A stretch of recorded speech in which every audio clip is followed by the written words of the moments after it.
Hi, I'm Tom. I'm Matty. And I'm Lewis. This is the Wigan Way, Wigan's favourite rugby league podcast.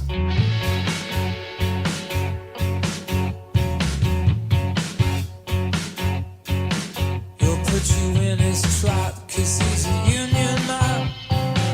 He's got it all figured out. He won't care what you think 'cause he's a northern man. He's allowed to speak his mind.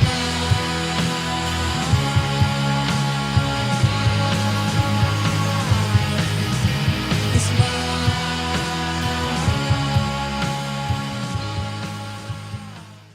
So we're back, coming towards the end of the season. We've got another episode. The show goes on, as they say. We've obviously got the win in the semi-final against Leigh. On to Saturday, Old Trafford awaits.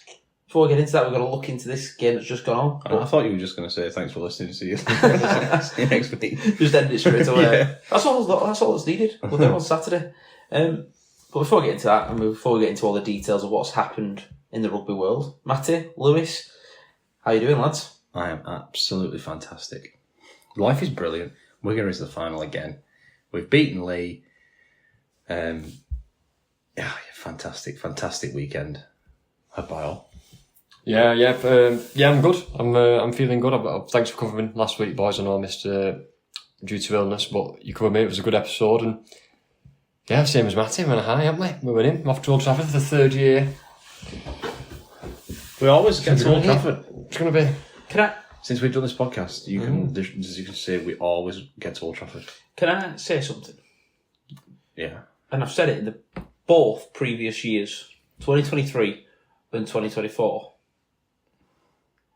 Do you remember back in July when everyone said that we weren't going to ever win another game? And Oh yes, we said that, haven't we? Every time. it was jobs for the boys. And I think every team gets written off, and someone has to win it. Yeah, but we only get written off by our fans. I think every team fans write them off at some point. Hull KR's fans wrote them off when they got beat by Wakefield and Leeds, and our fans wrote us off in the middle of the season a couple of times. Saints fans wrote their team off 115 times this year.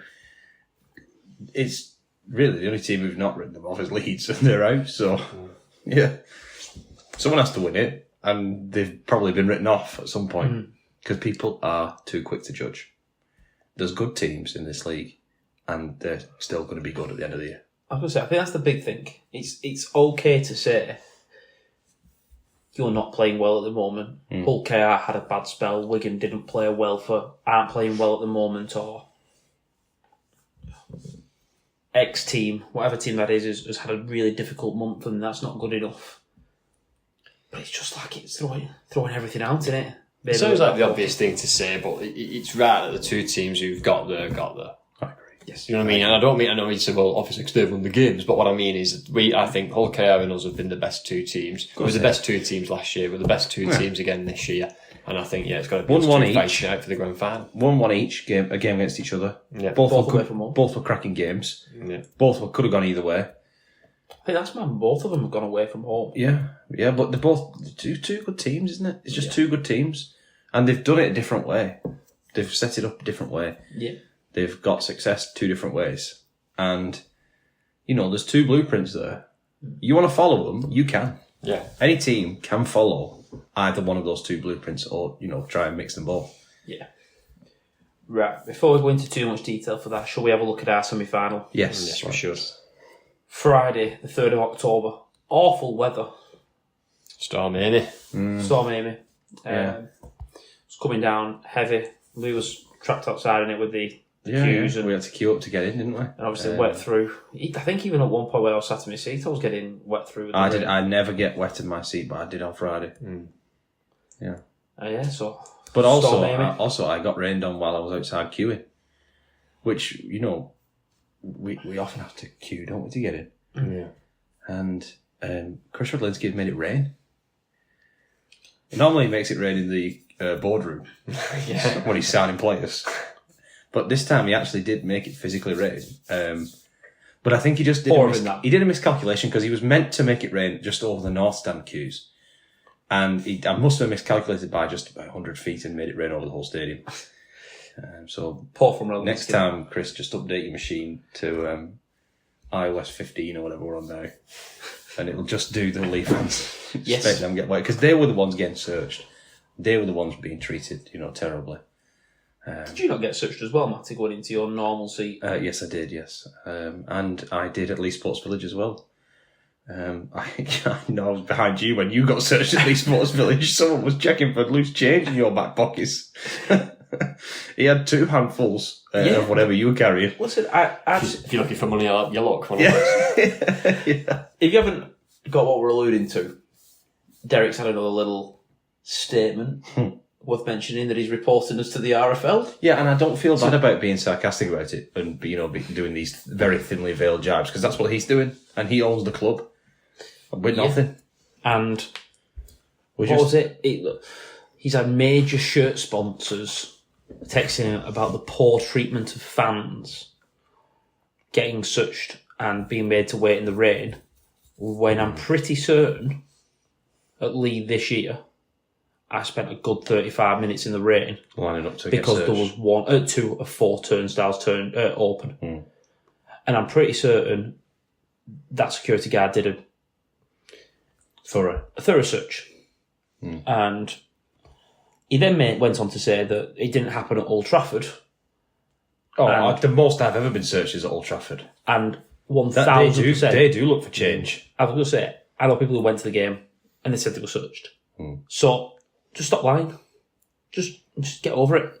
There was an increased security presence, and I have no idea why, because it's not like someone released a statement saying that there were whisperings of people wanting to break the break and saying he had serious concerns, so he wanted to increase security presence around the exit gates. That obviously clearly did not happen in a 4,600 word statement just a couple of days before the game was due to take place. And this so I isn't can't the think fixture. why they actually had more security. This isn't a repeat of the fixture where a Leigh Leopards supporter was permanently banned for right in a flare, was it? pyrotechnics inside the stadium, so I don't know why they were checking for them, because that wasn't going to happen again.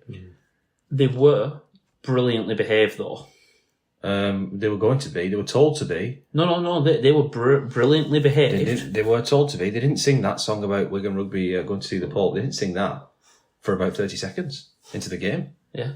But the behaviour was perfect. There was no fighting. There was definitely no fighting. There was no amongst fighting. themselves. There was no fighting. Except from the group that were fighting at the bottom. Except from that group, there was no fighting that we know of. It's just... no, you know what? I'm sick of the jokes. Derek, shut up. Just you proved why it happened. You sat there and made Radlinski's job even easier. To say, look, I was right. And let's go and text my mate Nigel to do an investigation. Yeah, you're going to be... we're going to be really struggling for content if he leaves Leigh. How are we going to get on the news? The only time we got on the news this week was him being himself, and then someone threatening to bomb St Helens' bus, which we'll talk about later. That's the only 2 times we've got on the news this week, and it's our semi-finals. Yeah. Derek. Maybe that's the plan. Maybe that's the plan. Maybe it's like WWE. Don't even give him enough credit to think that he's doing it deliberately to get content. Me, myself, and I. Just. We know it's empty threats anyway, because they still obviously were always going to play the match, just like he wasn't going to leave. Radlinski should have thought and said, actually, it's an empty threat, so I'm going to ignore it. Well, just the same as when they didn't leave Super League because of that one bad obstruction call that wasn't even that wrong that they got done against. I'm going to pull his money out again. Yeah. I've done that for a while. Shall we get into this game? Yeah, go on. 18 points to 6, we can get the win. 14-6 at half time. The game started off with a chance for Leigh. Well worked chance. What chance off the back of a ball steal that it just wasn't. Yeah, we should have challenged that, but we didn't want to use it so early. There was a couple of things actually we should have challenged. Yeah, there's a couple of dubious calls. Very dubious. This one was one of them, because that just wasn't a steal. Like a loose. I've seen them giving us loose carries many a times. But then Well, the well, actual... It is a loose carry. That's why. It wasn't a loose carry. It's just as a knock-on. It wasn't even a loose carry. But then the video ref decision could have gone either way as well. So I actually think overall, and I know we weren't particularly happy when Mr. Kendall was appointed, because of his Previous. his previous mistakes. But actually, I thought he had a good game. So, let me get this right with Kendall. Makes a glaringly obvious mistake, which has to be apologised for. Yeah.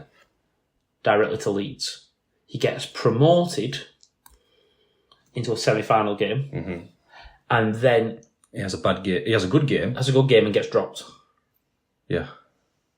Am I hearing that right? Well, that's what's happened with Kendall. Yeah. Interesting, really interesting. So this chap's good kicking behind. Owen Trout does really, really well.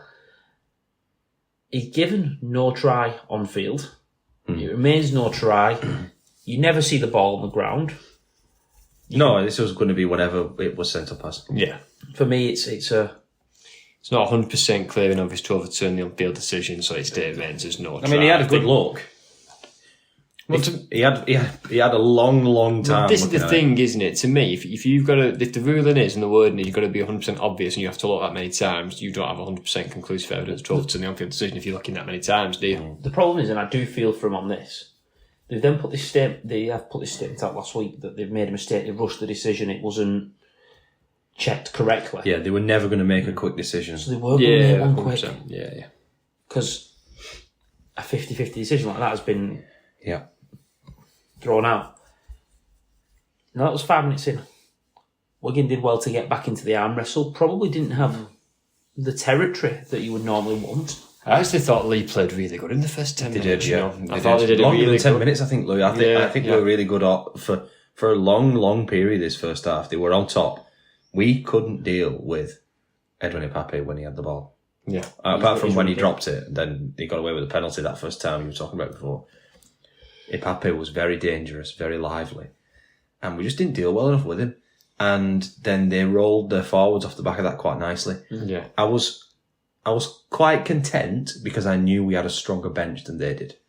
So I knew we could wrestle the momentum back once the benches came on. However, I do think that by the time those benches came on, we had burgled a 6-point lead. And I make no apologies for that. I don't want to beat around the bush there. We burgled a 6-point lead. And take it when you can get it. It's a brilliant effort for the try, which we'll talk about. But we did not deserve to be in front of that game. Now, after that, we then deserved what we got out of the game, and so did Leigh. But I thought that first 20 minutes, we should have been 6 points down. Yeah. I agree. But I don't think they really threw much threat at us close to the line. They got good field position, but they never seemed to execute. I think Lamb said that in his press conference, that they threw some shape and a couple of good drop-off balls. I think Lamb dropped Tessinu off a couple of times, back on the inside, but they never looked like they were going to penetrate through, really. Maybe I'm being a bit harsh on us here because I do think we defended amazingly well. And that's been a key theme for the last 2 months of our games. So I don't think we deserve to be shipping points based on the first 20 minutes because they were a bit conservative. But we were excellent in defence. We were. We defended our line so well. Even that, though, it's easy to just let Trout score. But by the fact that you've clamped the ball and got under it, and all the rest of them have piled on, that puts the doubt in the mind that, maybe you did hold them up. Yeah, it's just efforts, and we'll see it throughout this game. You can highlight a couple from Jay Field in the second half, but it's just efforts. It's getting there, innit? And being there. This was a big one, because I thought they targeted Liam Farrell in defence. Yeah. They ran at him a lot of times in the first 15 minutes. And even, and this is not often you think about this 10 minutes in, I'm thinking, Farrell's had to make a lot of tackles here. He ended up making near 50, didn't he? But it was like, first 15 minutes was like going at Farrell again. Obviously, they thought they could crumple him like Izzy Sue did.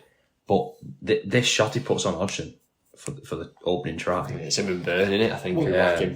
Before Probably the two players who've come for the most criticism from our own fans, Farrell and Byrne, combined to swing the momentum to us. Yeah.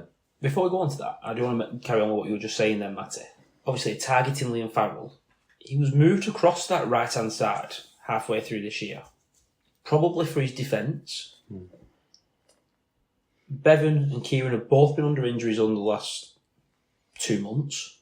Miski's coming back from injury. Liam Farrell's the key man defensively. Yeah. He's the match fit one, and you can tell that we're trying to work him over and get to that side.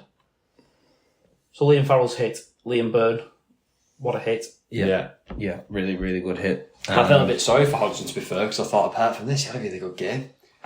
I still think you can even say that. I think you can still say he had a good game. Oh, yeah, definitely, yeah. Because this was just a good hit. You've got to respect the opposition if they want to put a shot on like that when it's bad conditions. Well, that's what I was just about to say, though. I do think sometimes when you run it in like that, from fullback, you will make a lot of good yards. And he made over, I think it was 280 metres or something ridiculous from fullback. But in conditions like this, you do risk just catching a shoulder in at the wrong angle of the ball. The good ball would be like a bar of soap. And that's what I mean. That's what all I mean. his others, he caught cleanly, didn't he? And he did catch very well. Dealt well with Harry Smith's very well. bombs. Very well. We've seen many of fullbacks drop them. In good conditions. In good conditions, yeah. Well, this was the one you were right, Matty, the one that he bobbled a little bit. And he collects, and it's possibly the risk you run being that aggressive in the carry back. It is. It's a risk reward. Yeah. Ball pops out. It's a good shot. It was a great shot. You know it's a good shot when the ball pops up. Straight up. When it doesn't come out, it goes up. It just pops up into the air. You got that was a good shot. Oh, it was brilliant. When it pops up. So, pop. And as it goes, I've got to say, Look at Bevan being in the right position again. he's in the right position. Get there. He's just, but he's not just there. He's not just on Kieran's shoulder. He's in the right space. Yeah. I want to praise Adam Kieran. Well, Kieran does the right thing, but if you've got somebody who fills exactly the right channel without even thinking, But I want to praise him for giving it so early, because Charlie goes for that intercept. It's like it's his only option, though, Charlie. Yeah. And he just gives it him early enough that there is an angle where it shows it. I think he might get a fingertip onto it. they're lucky really that Charlie was even back there. Yes. Because it wasn't being kick. Yeah, I think he was just looping round to take the next carry. Yeah, I think he was. He wasn't thinking he was going to be doing any defence. But I think he does just get a fingertip to it, and I'd love to ask him, because there's one angle that it looks like he might do. You think if you give it any later, it's game over.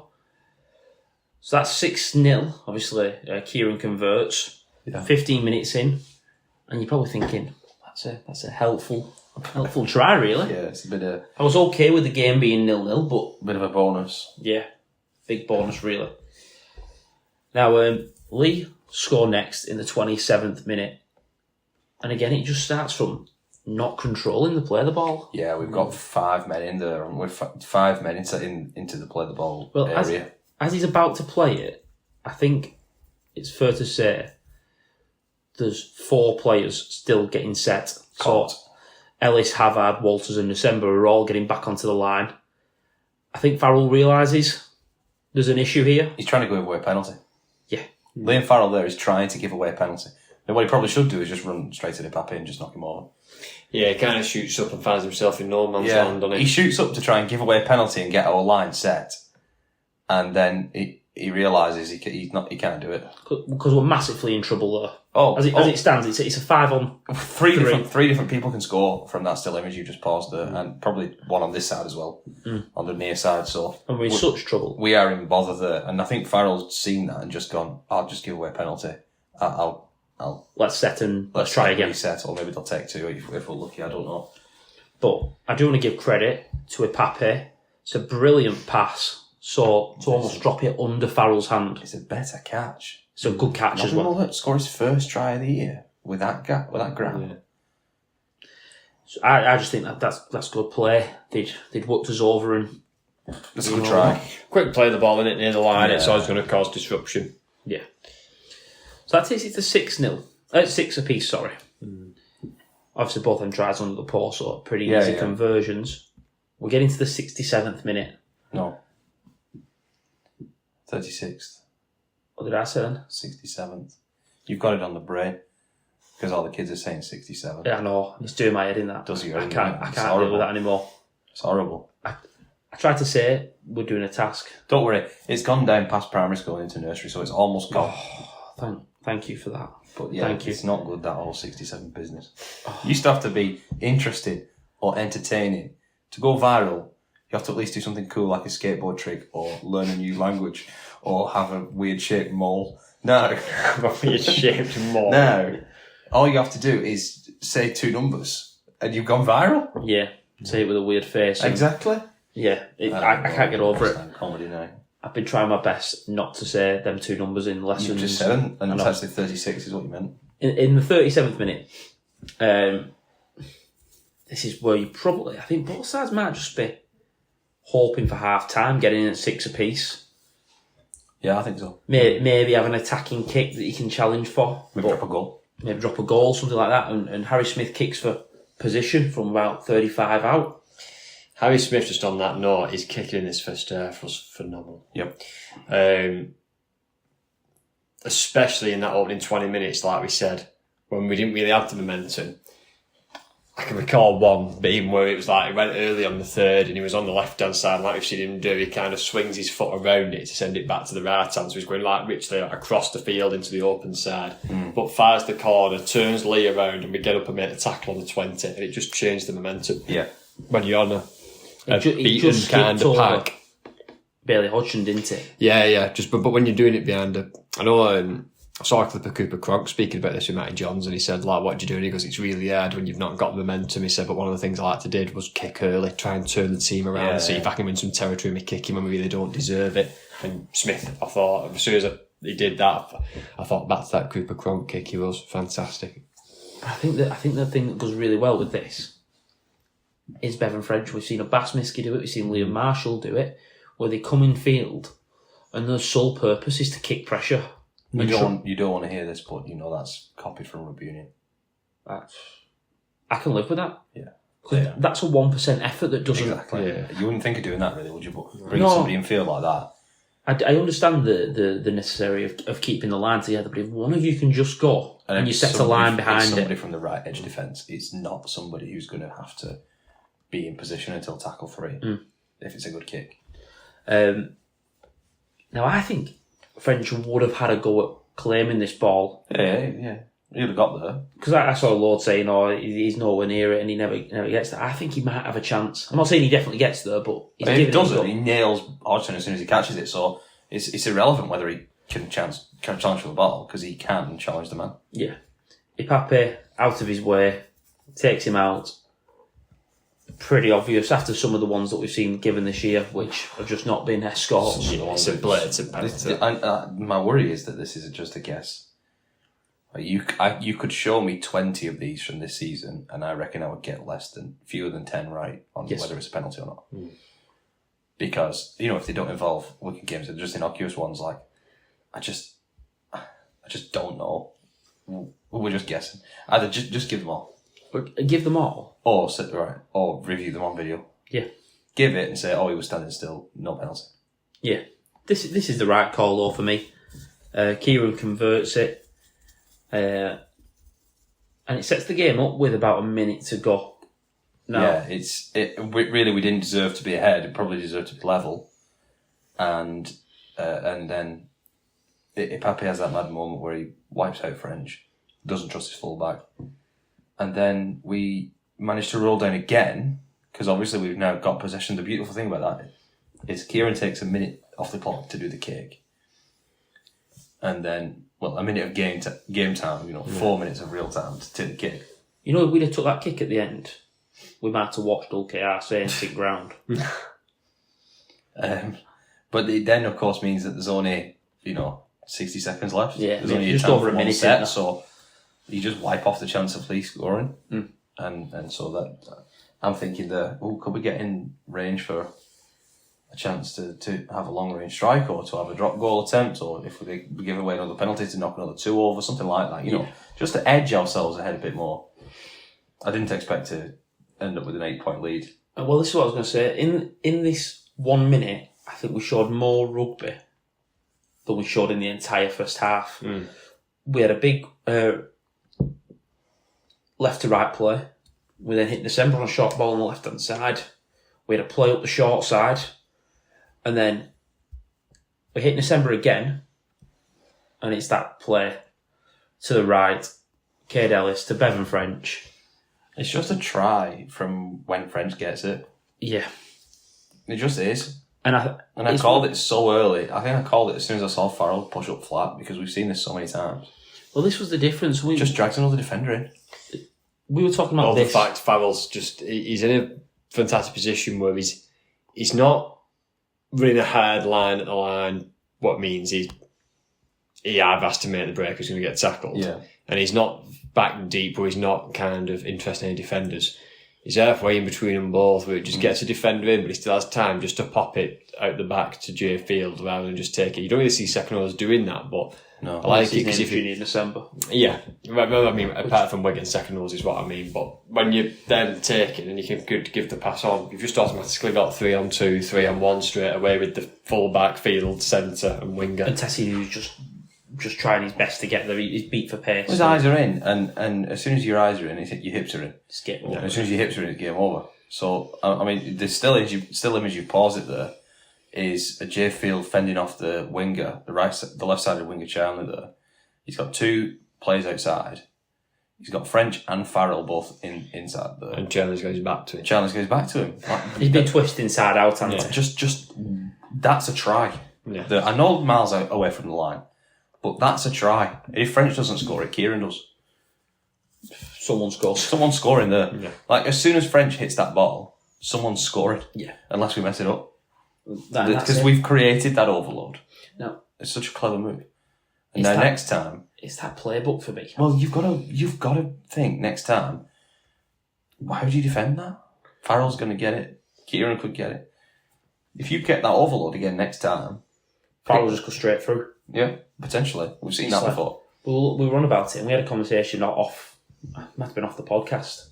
Me and you, Matty, we were talking about our left side a couple of weeks ago with the different shapes Where- we threw at people. When they scored 3 tries from the exact same move but against all of them were Cats, different. but all 3 had different ends to the move. It And they was started off exactly the same and finished 3 different ways. but for me, And you think the defence has got no chance then? we talked about our attack not being great this year. The last 5 or 6 weeks, that playbook's just opened up and gone, Yep. look at what we can do. And if you're any team who's about to play us and you're analysing that, what do you do? What do you say? So Field goes through the gap, pushes off Charlie and finds his mate. Bevan French backing up. Again, telepathic communication between the two of them. They're just always there, aren't they? Sets off the move, finishes it off. Kieran converts. 14 points to 6. What are you thinking at this point, lads? I'm incredibly grateful that we've been given the chance to go 8 points up, Yeah. which we didn't deserve. But I also thought we've got a much stronger bench. We're probably the fitter side.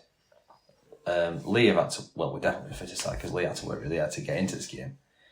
And we had a bye last week, so I just felt like, yeah, we blew an 8 point lead at their place, but here, really, short of a red card, I thought we're pretty safe here. Yeah. In October, do we really give up big leads? No, not at all. Not at home. Not at home. We mentioned that twice, and I was going to say it till the end of this section, but it might be worth doing it now. The benches, and it probably links into a little bit of prop chat, if we want to go there now. Yeah. I think our bench was so important in this game. If you read off our bench compared to Leigh's, ours was Cruz Lehman. Yeah. They had Brad Dwyer, they both had a bench 9. Yeah, We've but got- just think about the front row replacements that they rolled off. Joao Fahengawi, Edwin Apape and Robbie Mulhern. And then they rolled on Jack Hughes, Brad Dwyer, Matt Davis. Nothing against those players, but that's a big drop-off, isn't it? That's a really big drop-off. Well, would you even consider Matt Davis and Jack Hughes as prop forward? I wouldn't, no. I wouldn't. Well, I was very surprised because they did have the The one who you can't say. Alex Tuatavake, his name. That's pretty That cool. was a decent effort, that. On the bench, and they didn't really use him. I get, obviously, you had to bring off a Hangawi on and you had to bring Mulhern back Didn't on. they have Aaron Penny as 18th man as well? Well, they had him, but I don't know if he was 18 sure he was pounds. 18 They didn't play him. He's available. He wasn't injured or anything like that. They've not He been just playing didn't him the last few weeks. But I just think sometimes size is better than... Well, it is again when you're going against a big pack like He's Wigan. taken up a quarter spot as well for not playing, isn't he? When you're saying Wigan's bench is December, meaning Walters is going to go to prop. Yeah. And I was very, very surprised to see they didn't do that with Owen Trout. So the replacement front row for Wigan was Walters, Havard, and well, O'Neill was still on at this point. Yeah. So you're thinking, well, the replacement front rows, they're ridiculous. Yeah. Like, absolutely ridiculous discrepancy between those two. And that's why I was so confident, because I was thinking, you're going to roll those players on you.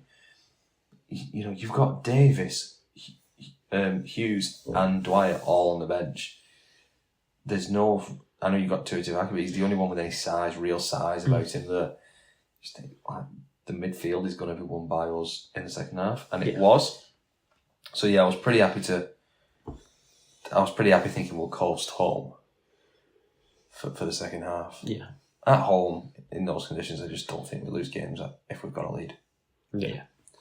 The other thing I want to talk about at half-time, which saw a switch as well, you mentioned it earlier on, Lewis, Harry Smith kicking game. Yeah. There was a comparison at full-time. I think it was Wilkin that did it.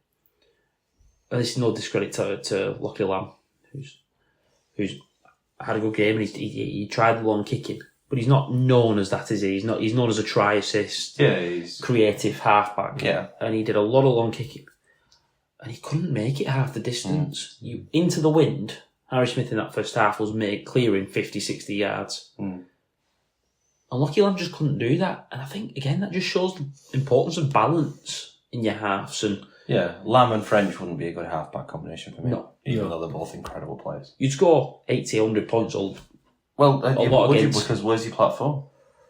Well, you'd like to think of your forwards. But what if you start coughing the ball? If you're getting bullied, you're in trouble. Well, not even if you get bullied. What if you just drop the pill a couple of times and you get rolled and you all of a sudden you're dropping out from your own sticks? Like, you're going to struggle then to wrestle back momentum without a long kicker. I think Saints have seen that all year. They have. We'll go on to that a bit later on, but yeah, definitely.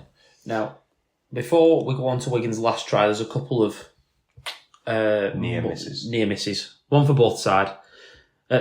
First of all, Bevan French. Everyone groaned when the pass went to ground. You know what it reminded? Oh, not again. Because this was in that period of the game where Leigh were getting a lot of offloads away. Yeah. And the fans were starting to get a bit anxious. And I was thinking, yeah, okay, we're okay here. And then the pass goes to ground and everyone goes, oh no, we got the pass to ground. And I thought, this is where Bevan does something magic. Yeah. Do you not Chip and Chase was on. This just reminded me so much of his play last year. I know that was a lot closer to the try line. When we put a bad pass in, Kieran flicks it back to him, and he just creates something from nothing. He chips and chases, pats the ball on to try and get there for a contested ball, pulls it away from Sam Walters. He's like, no, give it to me. Lehman does pretty well to draw his man and get December early ball. Oh, it's a great scramble, that, isn't it? It's a try save of that. Well, that's semi-final rugby, isn't it? Yeah. You just got to get there. 3 or 4 of them just hitting with everything they've got, and they push December into touch. But suddenly, it's an in touch 5 metres out. Yeah, again, I don't mind turning the ball over there. Not at all. Now, We've said this before, but it almost seems harsh to class it as like an error when you're trying to score a try. you're in the act of scoring. You know what I mean? Is it classed as an error being pushed in touch? It is, isn't it? It's classed as an incomplete set. Yeah, it's an incomplete set, isn't it? But it seems a bit... No, it wasn't last tackle, was it? So it seems a bit harsh when you're trying to score. If you're trying to score a try, we have said that before, but that's why completion rates don't really tell the full story until probably the whole season. Yeah. Most of the way through the season. Yeah. Now, 10 minutes later, Leigh had an opportunity. A nice bit of shape. Gareth O'Brien puts Owen Trout through. And if you've seen it once, you've seen it 20 times. J Field. Yeah. He might not be the biggest, strongest tackler, whatever, but he's one of the best defensive fullbacks in this league. The way he gets across and chops him down. I think there was a bit. Was it the Saints? An OKI game on the Saturday. I think they played this clip again. And I think it was Sam Tompkins who was on Pondetry, and he just went, just watch how much ground he covers so quickly. And you just see After him going to get so this is for this try save. Because once he plays the ball, Field gets on the other side. It was for the tackle. I know what you mean. Yeah, no, it was as he's tackling Trout, and they're saying Trout's no slouch. Don't get me wrong, he's a forward. He's not an outside back, but he's not slow by any stretch of the imagination. No. And the amount of ground he covers, so the acceleration to get to top speed. Just throw yourself at him and knock him off balance. Yeah. He's never going to drag him down, but he just commits. Harry Smith. Harry Smith, I was going to mention, the 1% of Harry Smith, not only because you wanted to credit him for sprinting back and getting on, but he blocks the inside pass. Yeah. Because Trout to be thinking, pass to someone, can I pass to someone? and he can't because Smith's in the way. I did want to mention one more Jay Field thing, which was from the first half, which I want to talk about it now. When he sets off the move, when he catches the high ball on our right-hand side on his own try line, and he passes it, and then we make a break down the left and he's there in support. Yes. How can you do that? Well, How can you catch a ball on the right-hand side, pass to someone, and then be on support on the left wing? I'm going to mention something else that's probably worth mentioning with this. It was just after the Trout intercept. He makes a tackle in a similar position on the left-hand side. They go big left to our right-hand side, and he's there shielding the ball. Yeah. When it goes out for a goal line dropout. I just think things like that are massive. So we're coming towards the end of the game. A couple of big moments. Yeah. Harry Smith kick to the corner, we claim it, we keep it in, and the ball lands at Tessinu. 4 Wigan players throw him over the sideline. Yeah. When it matters, it's a big carry. Edwin Mbappe misses a tackle and he's not even on defence. What's he trying to do? Well, it looks like, to me, he's trying to tackle Luke Thompson to make the whole thing collapse. What's he doing? And he doesn't even... Oh, well. So he missed a tackle there when That's his a team had the ball. statement, that though, from Wigan for me. 77th minute, they could just, tackle it. tackle him and then just say, right, well, you've got to go, 80, 90 metres, we'll just defend it. 77th minute, we'll Even if defend you the score. set out and whatever. And even if you score, you're still then desperate mode like But it's still just, we're going to take your stair centre, the one who all the fans love singing his name, we're going to throw him in touch. well, I think there was a moment where they threw one of our players in touch. I can't remember who In it was. December, was it, on that? Is that we just December? showed, No, there was one early on. Oh, they did have another one, yeah. And they threw him in touch, and it was like a pick up and throw Oh, in. Kieran. And it was just like this was like a statement of, don't try that against us. Yeah. Now, 10 seconds left. There was a couple of half breaks. Field had a half break, and Kieran tried one. And most teams, again, would just boot this ball out. Lehman finds Bevan French, who again just looks like he's giving up on a play. He just remembers he's amazing at rugby. Skips past Gareth O'Brien. He's looking for his hat-trick. Throws it back to Jake Wardle. A little futsal kick, would you call it? Jake Wardle's back heel. not getting an assist for that. I think he's been given it. Not from us. With me, does it? And Sam Walters collects it and dives over and scores. Yeah, wow. Just look at the movement. He's standing still. The move he puts on Gareth O'Brien is just delicious. Sorry, I've not seen that angle. Yeah, that's the first time I've seen it. The angle from the top of the south stand does usually give you a good view of something. And from stop to start to get round Gareth O'Brien. Well, he's lined up on the inside of Hangawi and skips past him as if he's darting at the gap between him and O'Brien. O'Brien tries his best to close it and he just goes round him with ease.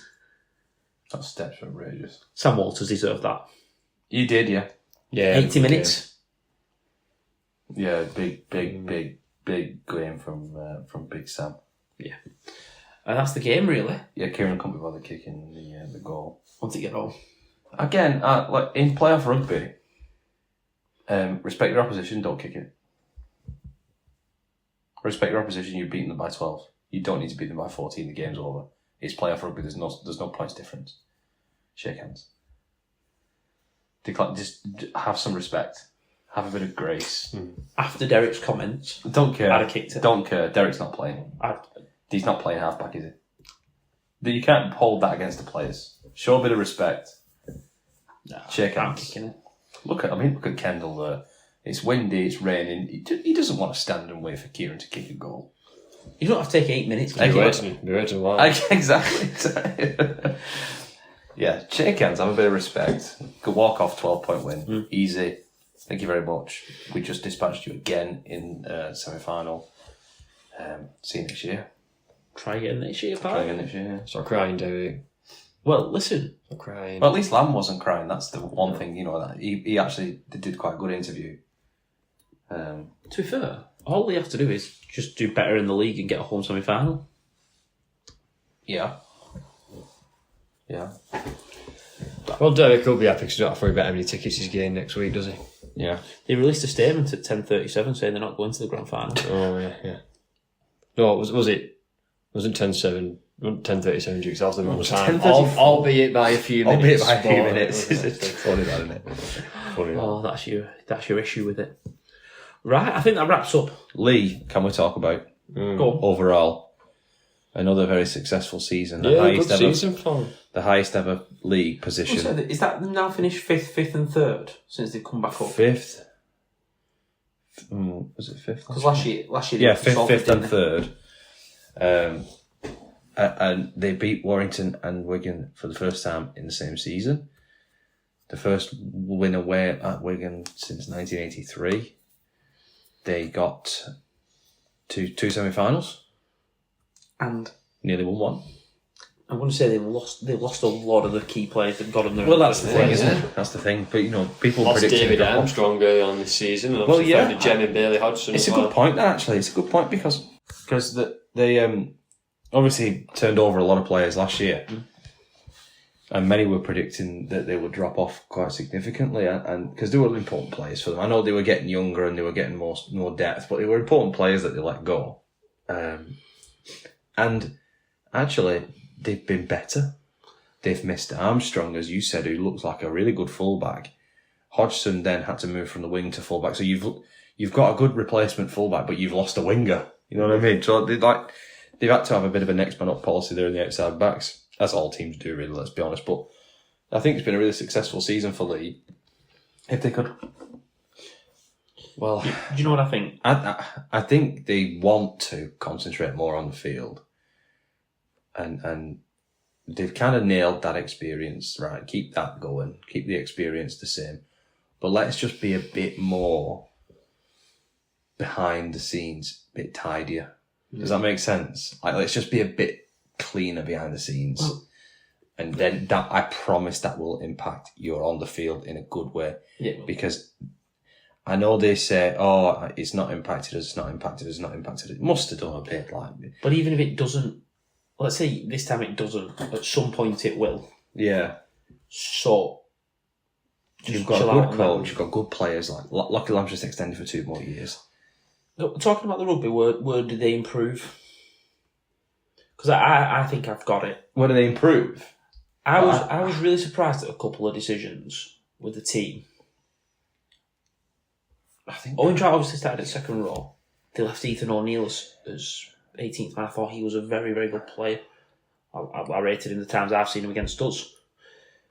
They're looking at signing, is it that Ben Condon that they signed last year? They signed him, man. I think they signed him. They signed him. Yeah. So it's that depth, it's that 14 to 23 that has to improve for me. But this is going to be tricky because 2 new teams are coming into the comp, or 3 new teams are coming into the comp, so there's going to be real scrapping for those 14 to 23 jumpers. Because they're going to get 1 to 13 jumpers at other clubs. I think the way they play as well, with you saying where does it improve on the field, the first 20 minutes they were really good, and they went into that, and Matty talked about it earlier on, that bit where they just went into a bit like a headless chicken rugby. It was offloads, it was throwing it about, it was a bit kind of, there was no structure, anything on, it was just kind of keep going and going and going. Which is alright in spells, but if you're going to be like playoff rugby, big game rugby, a bit like when they beat us 1-0 at the break, you've just got to go dirty for 80 minutes. Yeah. You can't cheat the game and start trying to throw out and do whatever here and there. It's got to be, 80 minutes of tough stuff, and that is when they beat structures, processes, making tackles. When they beat us, it was through good, they put some nice moves on. Yeah, they have, and do you know what? Leigh have always, for the last couple of seasons, think back to Azia, to Lamb, and that kind of like spine of moving it from right to left and, and shifting out wide. They've always been known for being nice on the eye for the rugby in that sense. But I think they've shown this year as well that they can do it tough with players like True. They can get into a bit of a dogfight for 80 minutes and defend hard and actually test you up the middle and be strong. They're not just one of these teams who are like Tony Smith's Hull KR, who are just going to have to play, throw in and find a way to, because they can't take you down the middle. So they have to find another way to beat you. A bit like Rowley Salford. But Leigh have actually gone, no, we can play the big teams. We can be Saints, Wigan. We can be tough for 80 down the middle. But that's it though. Try and roll you. Look at the end of the season. This season, have they been tough for a full 80? Yeah. When they beat us 1-0. They beat us 1-0. First game of the season. Have they shown that? You've got to do it back-to-back games. This is what I am saying. This is where I think they kick on. I think they've got to be able to do that for 80 minutes. And they've got to be able to do it in big games and not try and cheat them. But that's where I go back to the squad. I don't think the squad's big enough and strong enough off the bench to do that for 80 minutes. Because you're going to but think about the turnover they had this year and they improved. If they have not even the same level of turnover, just half that, they'll get better every year. Massive credit to that, but it depends where they're at on the cap. Depends who you can bring in. The two props that they didn't use in Penne and Alex Tuatavaki. They used him. Was he on for 15 minutes as an impact player? Well, we did that with Mago. But you're also playing Sam Walters, Ethan Abbott, Toms. There's 5 or 6 that can play 70, 80. They're dependent on Offa Hengawi and Mulhern. I just think you need someone else to help them out. We've not really mentioned Mago this week. It wasn't really his game. It wasn't suited to him, really. No. I mean, he had a bit of an impact. He came on and did a couple of barnstorming runs. But like when they start chucking the ball about, it's not his game. He's hands on he's pulling his socks up, like we would be. Yeah.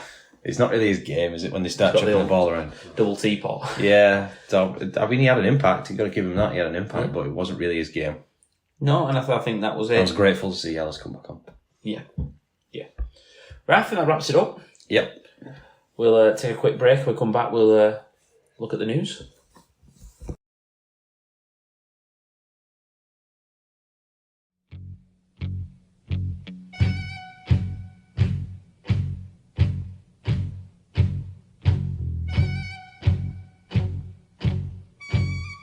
So, Matty, yes, you've been looking around. You've got your eye catchers.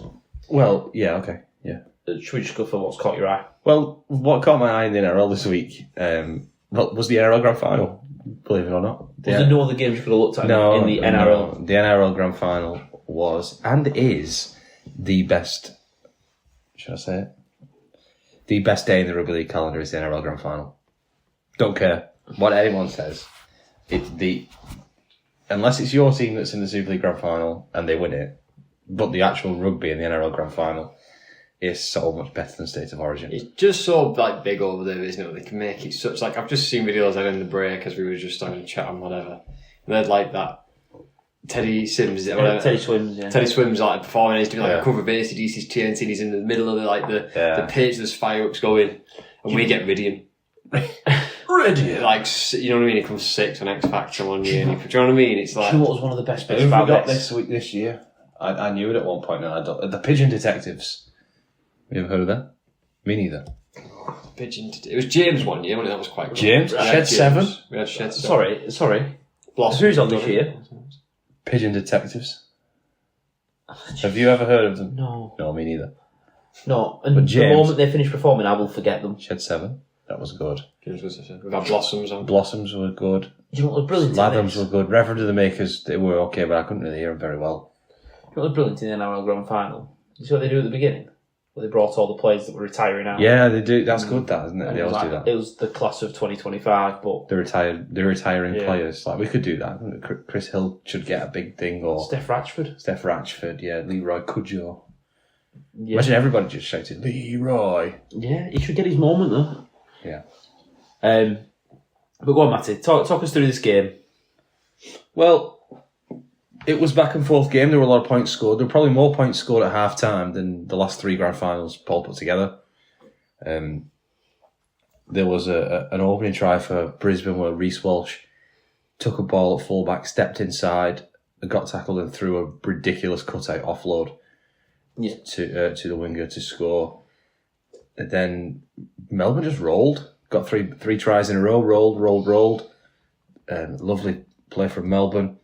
Brisbane rocked back into it. Then they ended up going in front of Reece Walsh, scored an incredible solo try. We're going to talk a lot about Reece Walsh. Reece Walsh then did a try. Just talk about him after you finish describing the game. Well, okay. There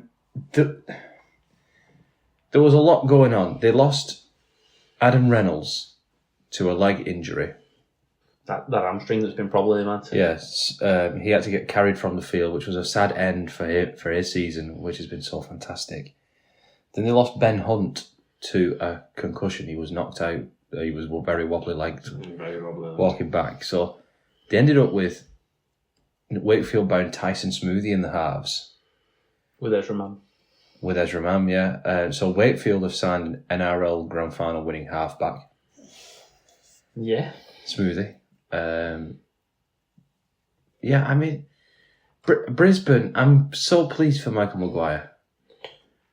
He's now won Grand Finals at 3 different clubs. He has, yes. He has. State of Origin winner. Mm-hmm. Test winner with New Zealand. Like, his conversation is now got to be that he's up there with the greats. And he was so. I'm going to be honest, he was written off because of what happened with Tales of Tiger Town. Yes. And you know what? All them reporters who were giving him stick at the start of the year for working him too hard. They're now loving him. And breaking him. And Reece Walsh mentioned the comments from Tallis. Reece Walsh mentioned army camps in his post-match speech, and that gave me flashbacks to Sam Tompkins talking about the army camps. I was going to say there's been a load of articles. Have you read some of them? Yeah, the brilliant article where they interviewed Deeks and Charles Lachlan and Rads. Where they talked about Madge was fantastic. But I want to say, Gordon Tallis saying a New South Walesman can never coach Brisbane. Yeah. And all them comments, and Madge has proven them wrong. He has, yeah, and he's ended their drought. 19 years? Yeah, is that what it was? 19 yeah, years? 2006. Yeah, so I mean, he ended our drought. He ended. I mean, ours was only 12 years. He ended the Bunnies He drought. ended the Bunnies drought, which was 44. Yeah, it was the biggest thing he ever did. So I'm really pleased for Michael Maguire. I'm really pleased for Brisbane. I thought on the night it could have gone either way. Both teams were fantastic. They both could have deserved it. I think the key moment, the turning point was Tua Kamikamica got through on a kick, picked up the ball, and Reece Walsh just hit him with everything he got. And he dropped the ball. But all he had to do was fall over and he would have scored. If you get a chance to watch that back, it's a huge moment where he drops the ball. And then Brisbane go down and score 2 tries, get in front. There's another one where someone makes a break. Well, there's the Pappenhausen one, where he makes a break from a scrum. Yeah, and he can't get there. Walsh just burns him to the corner and he throws it back inside and they knock on. And then right at the end, with about 40 seconds to go, they play to the right-hand side, Melbourne. Yeah. And is it Eli Katoa? I think it's Katoa gets through and he's 2-on-1 with the fullback, but he's too close to... Pappenhausen's too close to him. And so he passes the ball and Walsh still stops him. And Walsh just takes him out and ball Yeah, out. it's that weird tackling technique of just throw yourself at him, like Windmill of Bones style, throw yourself at him. So strong. I just think for the play of Reece, they deserved to win. It came down to one man, and I think that's how it should be for the two amazing teams. I saw a conversation over in the NRL. They talk about like the best spell of fullbacks. And they threw some great names in there. Jared Hayne at Para. They said Tommy Turbo, Tedesco in 22, I think it was. Oh, Latrell would have been up there when he was playing. Latrell at his best at the Roosters for a 6-8 game period. Roosters Trell. But they said Hammer. But we were talking about a period of up to 6 to 8 weeks and whatever. Turbo was a year where he was the best fullback by a country mile. Yeah, well, Reece has dragged them into this final. They've been behind double digits in both their games leading up to the final. 3, wasn't it? Including this one. Yeah. 3, yes, including this one. They've been behind by double digits in all 3 games and come back to win all 3 games narrowly. I don't think anyone's ever done that, had that much influence on a side that wins the Premiership. So, congratulations to Brisbane. If you get a chance to watch the full game, please, please, please, please do. It was an incredible game, and you will not regret watching it. Not at all. Right, Lewis. You've been back. Me and Matty have struggled. Have you got the Aussie squad in the news, or should I just make that an eye catcher as well?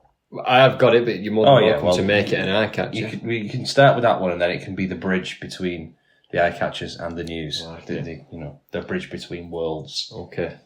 Well, in the news, the Aussie squad's been announced. Yes. So Kevin Walters announced the squad that is coming over features superstars you would possibly expect there. A couple of debutants as well. 7, isn't it? Yeah, there's a couple 7. of debutants. Ethan Strange, who there was rumours he did qualify for England, I believe. Braley qualified as well, didn't he? Braley also qualifies for England, yeah. So I'm thinking, right, what halves has he picked? Well, obviously Nathan Cleary, Tommy Dearden, Mitchell Moses and Cameron Munster. Well, I'm thinking 4 halfbacks for a 3-game series. okay. But he's also added Ethan Strange. He'll get the benefit of being there. And So, it ties him up, doesn't it? 5 half-backs. Munster can play full-back if you need as well. I suppose. So then what big men has he picked? Well, Carrigan. He's in there. Lindsay Collins and Lindsay Smith, the two Lindsays. Ruben Costa, Angus Crichton. I'm not looking forward to him running at any of our boys. He's got Big Tino, who's back in the Australian jumper. He's got Kolo Mutangi. Yeah, obviously no Payne Haas, as he was going to be representing Samoa this time. Jacob Preston on debut. Colin Matengi's represented Tonga before, hasn't he? Yeah, he has, yeah. But Mitchell Moses has represented Lebanon. Yeah. I was going to say, they both are at tier 2, aren't they? And Yes. not playing in the Pacific Championship. Some of them.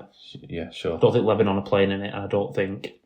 They've also gone with Isaiah Yeo and Hudson Young for a bit of X Factor. My biggest worry as an England fan is Xavier Coates and Mark Noah Guituasi on the wings. I just feel like if they get any field position, which those forwards will give them, they're going to be targeting those two wingers against whoever we put up against them. They're both pretty deadly in the air, aren't they? They're big as well, aren't they? They're big bodies. Tino, Carrigan.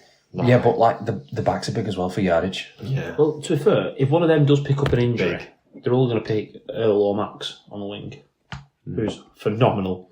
Listen, I think Lomax will be a first choice. Over who? Marky Mark. Marky Mark plays for them. I think Lomax has got to be in. He's amazing. And he's been amazing for Australia. I agree, but Marky Mark, you can't take the highest try scorer in the comp and not play him. I'm picking Xavier Coates if I'm Walters. Yeah. What a side that is. I mean, it's an amazing side, and the second team there would probably win the World Cup. But You can only have 13 players on that pitch at any one time. well, yeah, that's not what I was going with though. But is it Billy Slater, Izzy Folau, Gerald Yeo-Yee, Justin Hodges? You know what I mean? Yeah, Darius Boyd. But I'm going to say, Lockyer and Thurston in the halves. Cronk on the bench.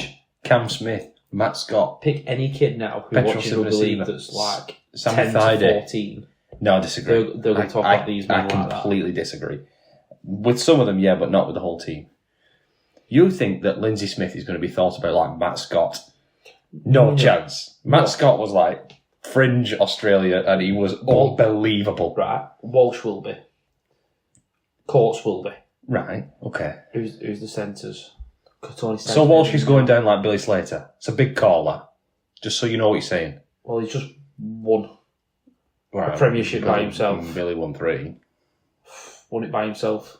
Okay. If you say Reece Walsh is going down in the same breath as Billy. Munster and Cleary will go down in similar breath of Lockyer and Lockyer. Thurston. Right, they're like, Harry Grant will go down in similar breath of Cameron Smith. goodness, what are you talking like sacrilege over here, this man? And listen, I'm still backing us to win the series. Hudson Young is not going to go down like Sam Thaiday. No. No. I'm still backing us to win it. Well, I do genuinely think that I think we're winning a game. I think we'll probably lose 2-1. I'm going to say we're winning it 2-1. Think about right. Everton are getting some serious results at the Hill Dickinson. That's a tough place to go. We're going to win it 2-1. That's a tough place to go at the Hill Dickinson. I don't mind if we get beat at Wembley. They've got to go to the Hill Dickinson and get a result. And I tell you, I would love it if we beat them. Love it. We're winning this series 2-1. You heard it here first, folks. What are you going We're with? winning this series 2-1. What are you saying? I want to see the England team announced. Yeah. Wayne's going to, after this morning, Wayne's going to come up and read it in alphabetical order. Yeah. Our Lockers. Yeah. Our John. The boys are getting back together. Sam Tompkins. Our Mickey. Our Sam. These are all in alphabetical order because they all start with A, A-R-E. No, because someone's going to take that right and say the Wigan Way podcast has said Way should just pick all his mates. Well, he gets accused of that anyway, so he might as well. He wants a fun few weeks. No, it's going to be a big one, it? It's going to be. It's going to be important to see what When team you he see picks. their play, I mean, you knew they were coming, but then when you see it Have we on got a paper friend? and you just go back and you go look at those names and you're thinking there's some big names. Well, I'm excited. I'm going to 2 of those What? games, and I'm excited to see these players in the flesh. We saw them at Huddersfield. I mean, I don't know if we can say they were in the flesh. We watched them warm up in the flesh, then we climbed a million stairs. Got vertigo. It's going so high up at Huddersfield watching. I'm going to be honest, when they attacked our end, looking down at them, trying to take catches. It was horrible, wasn't it? Ball didn't reach us. They were kicking up to corners right, and it wasn't getting as high as us. No, it wasn't even getting close. We were very high up that day. Be a good series either way. We'll see what comes. Yeah. It's like to see the England team though now. Yeah. Obviously, put that, what do you call it, development squad or whatever, like that extended squad or 50 whatever. players, yeah. It was basically just went, it's a load of crap and I don't know didn't why I buy have thought to pick a into it. team. Yeah, so it was ridiculous. So it'll be interesting. Right, other news articles, we need to get through them. Lewis Dodd got told he could leave by the Bunnies, and he has signed a 1-year deal at Catalans for next season, so he returns to the Super League. Lewis Dodd. Going back to Who's his partner going to be? Toby Sexton? Yeah, that might be a so. good partnership, actually. I'm thinking do you not think they're both... No, I like that partnership, actually. I think I like that both partnership. game organisers, though. No, I say Toby's not a game organiser. Toby's explosive. I like that partnership. Guillermo. Got drop though, for not being creative enough. Well, that's true. That's true. But he is coming to the Super League. And we've seen this year, if you put points on against Castleford and Huddersfield and the two new teams that are coming up, and well, then you're going to be a creative genius. We've seen that this year. I feel like that's aimed at a certain team's new number 6. Oh, you must be kidding. You must be joking. That's aimed at half a dozen players. I think you've mentioned this one before, Matty, but Lachlan Lam has extended for 2 years at Leigh. I think you mentioned that before when I was reviewing the Wigan and Leigh game. That's a good piece of business, and it's good for Super League. It is. 2 years. Go back to the PNG team. Well, the PNG team comes in 2028, and Lam's signed until the end of 2027. So I don't think anyone will mind. What will he have done then? 5, 7? Well, he did 6? a year before they came up, so this is his... They've been in Super League 3. This is his 4th year. He's doing 2 more, so he'll have done 6 years. I've been a good stint that. And he's going off to be presumably number 7 for his nation. Yeah. And tax free. Well, you've seen it, you. I'm telling you.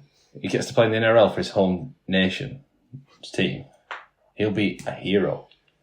Well, he already is. Yeah. He already is a hero. Just also a nice little bonus, isn't it? Well, fair play to him if he does that. I mean, he's not done that, let's be honest. He hasn't signed for PNG. He's signed for Leigh for 2 more years. Yeah. So that's good for the comp. One of our better players is staying. It is. One of our, I don't know if you call it better players, but one of our players has played his last game of his career because JWH is banned for the final. Well, yeah. We are recording on Monday. By midday on Tuesday, they will have written an appeal so long that it can only be viewed on Monday. And he can play. Lachlan Lam. No further action for his investigation against Mason Lino. No further action. Good point to bring that up there. Yeah. So he'll be, fine to play start of next season. Yeah.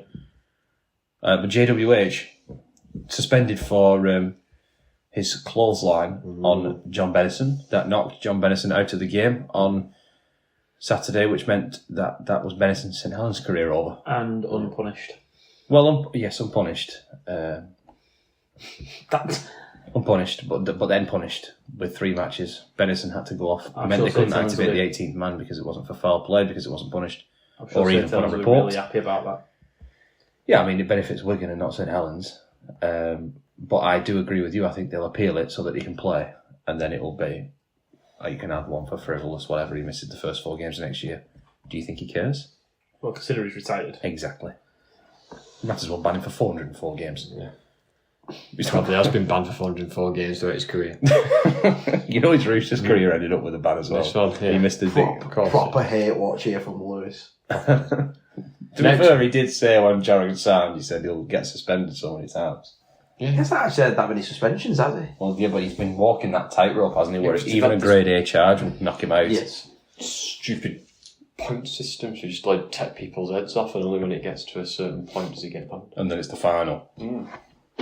Yeah, this point system just won't carry on. And then everyone was Finally. You know whether Pete's going to lose his mind because he even said this today. He went like, this point system is going to lead to basically Jared loads of like big players just being banned for the big games in the season when they start racking up points and whatever. Like, Or use your squad. yeah, that's another one. Tackle properly.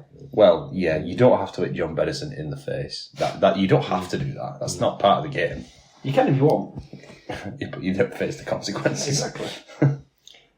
Next one, a very weird piece of news. St Helens at the semi-final game had a terrorist threat. I'm sure everybody kind of listening to this already knows this is like Simon Crown in Monday, so it's kind of been well reported.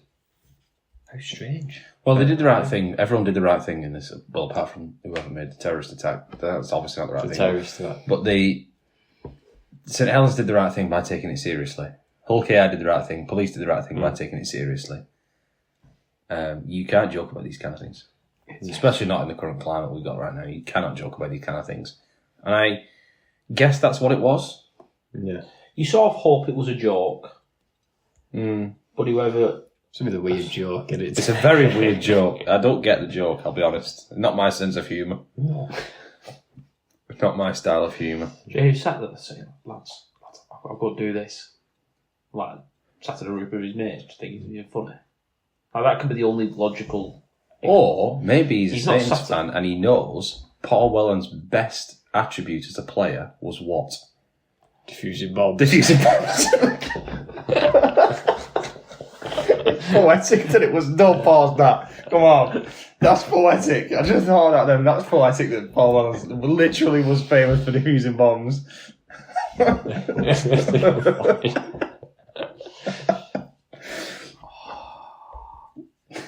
What has this descended into?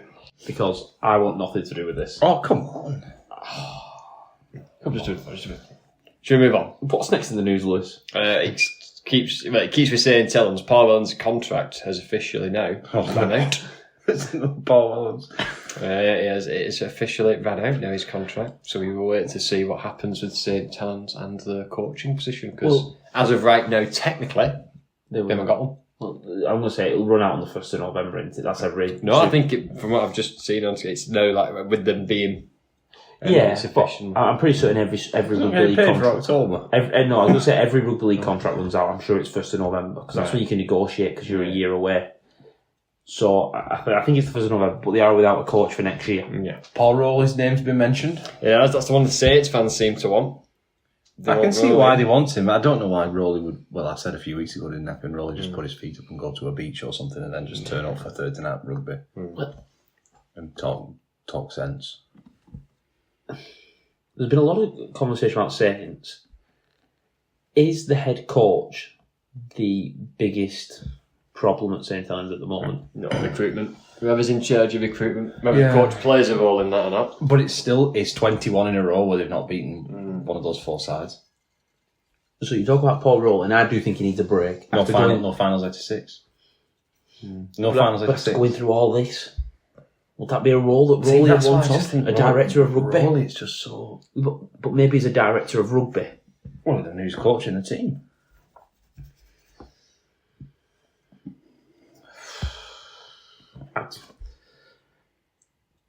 How much does Holbrook want?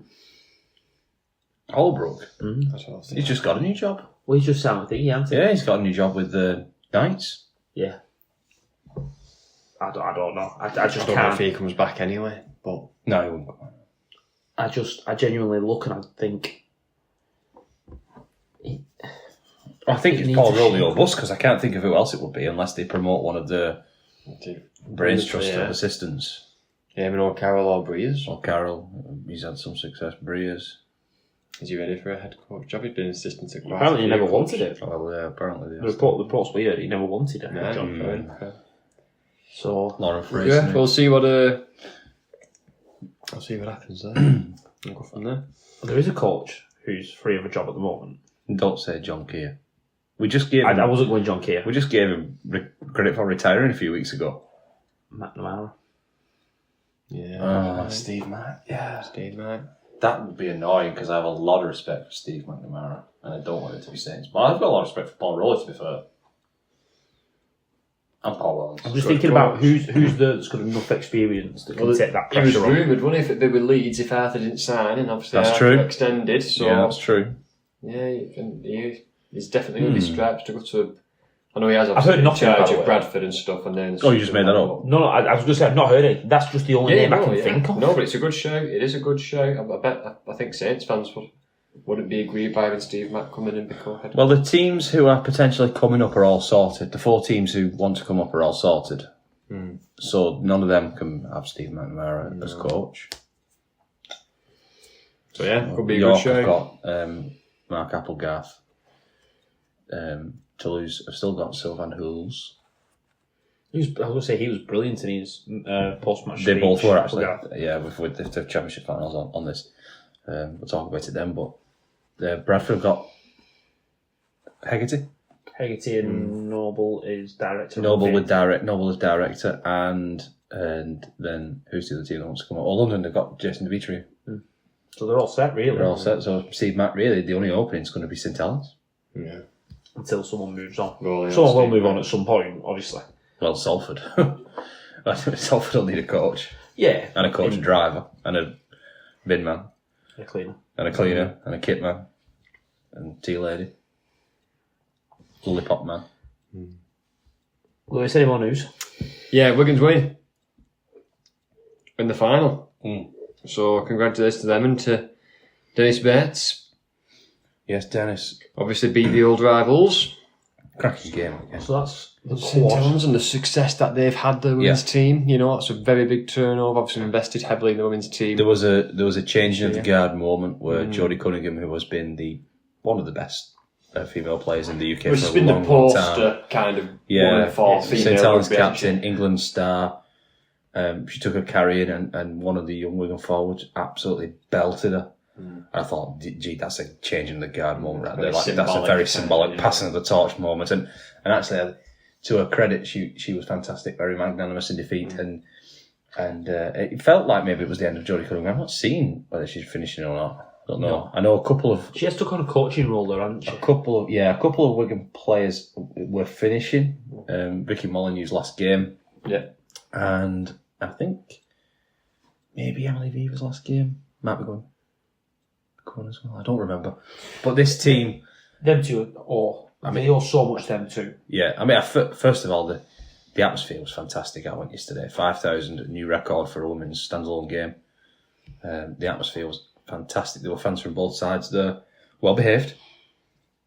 So maybe Beaumont had a word with both sets of fans before the game to make sure they were well behaved.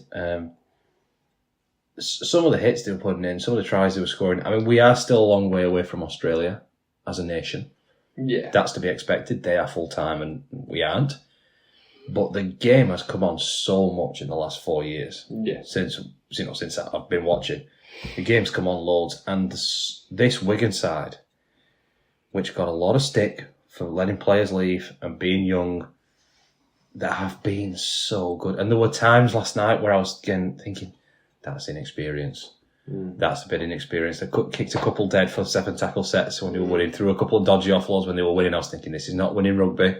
Let's be sensible. Couple tackled on the last. Yeah, a couple of times where you think that's not very clever. But that when they get any chance to shift the ball right to left or left to right, they are deadly.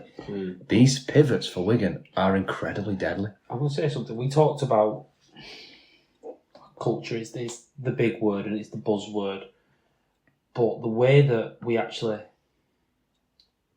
early on the men's team, it was developed into the academy sides that you play the same way, you had the same attacking structures. And you're actually seeing that now into the women's team. The structures are so similar that the no fear rugby, that if you make a mistake, we'll defend it, we'll back you.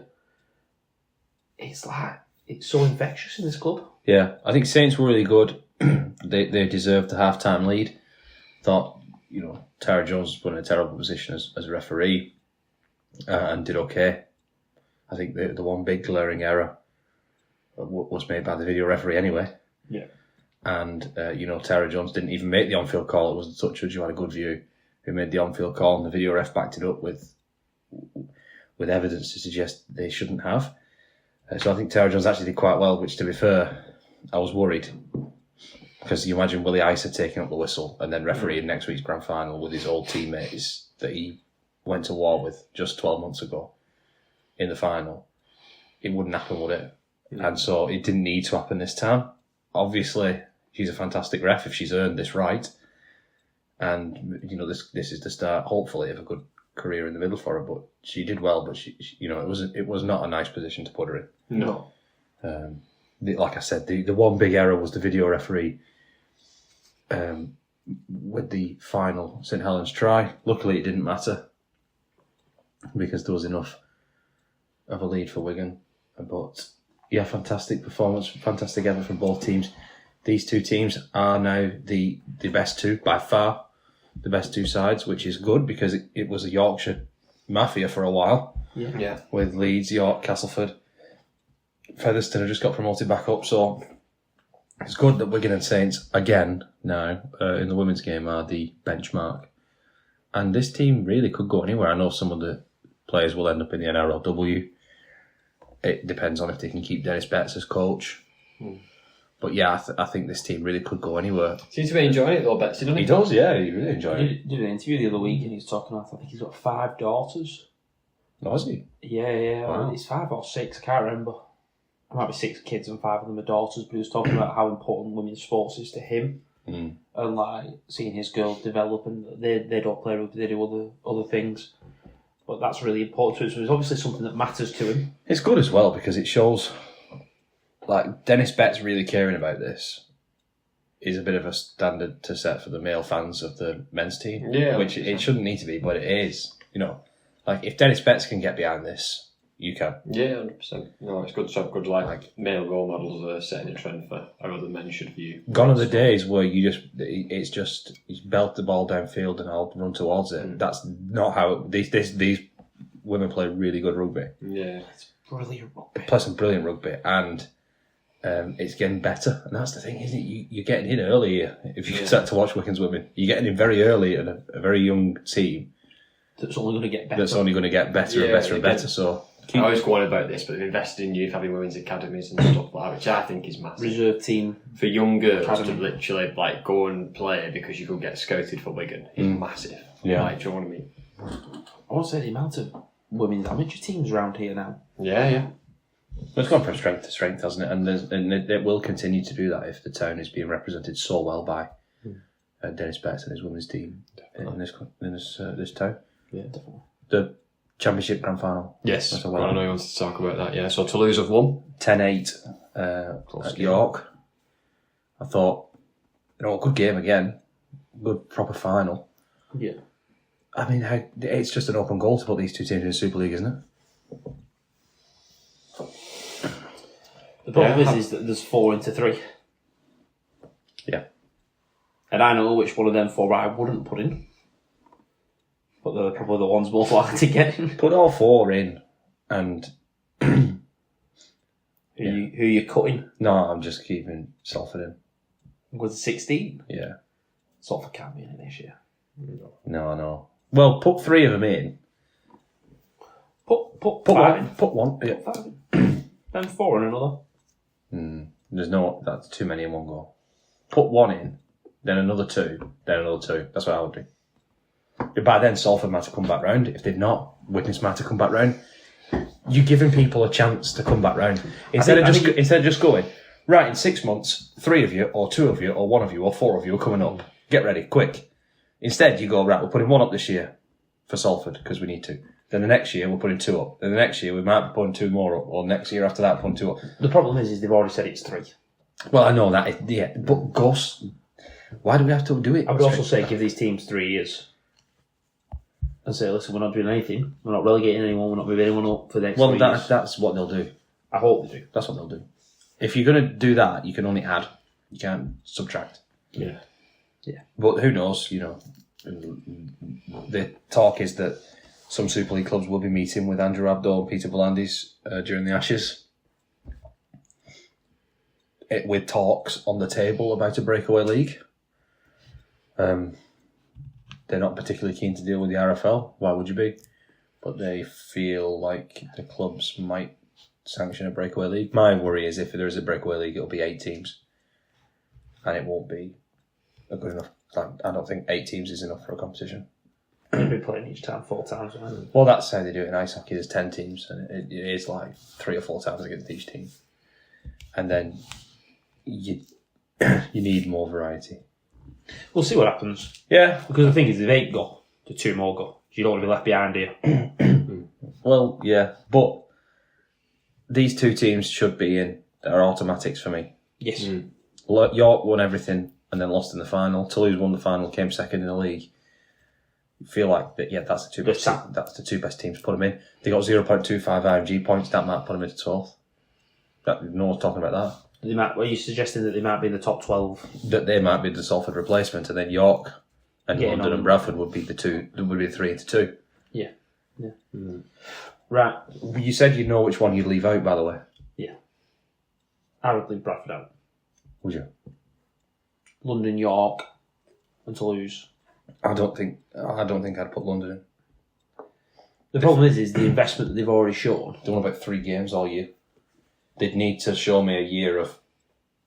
You're going to bring this new coaching investment. The problem Rebrand. is they're not going to do that. Do all that. Because if they bring 3 up, I don't think they'll bring anyone up for another 3-4 years. I think they'll. That's why they should have brought 1 up now and 2. It's pointless. I'm not saying it anymore. It's pointless. I know that's what I would Them do. 2 would come up for me. London would be 3rd choice and Bradford would be 4th. Right, okay. But Okay, I'd probably put Bradford in 3rd. it's Lewis? Like you say, I don't know. I probably would leave Bradford out. Just from what I've heard, obviously, and knowing about like the stadium issues and stuff like that. That bit is, have they got that off-field investment? The temptation. Like I said, London and York have. I mean, there's a project there, York as well. Capital of Yorkshire. No, I think Do you know what I mean? Like, York, there's yeah. investment. London is showing they want to invest. They've got Dimitri who's the coach, and obviously Lockyer and stuff is representing them. They've got big. if they're going to get a couple of the signings that they are, they're not going to make them signings if they don't think they're in. Yeah, that's I what get mean, that. so- Yeah, I get that. And I think Bradford, is Bradford's tempting to put back in just because of the market and because of the history and because of the fan base. And then you'd be thinking the same about Widnes potentially in the future. But I don't think they're anywhere near being ready to come in. But it might be in 3-4 years if you tell them that's what you're aiming for. Exactly. We'll see. Right. We'll take a quick break. When we come back, we'll go look at the other semi and preview the final.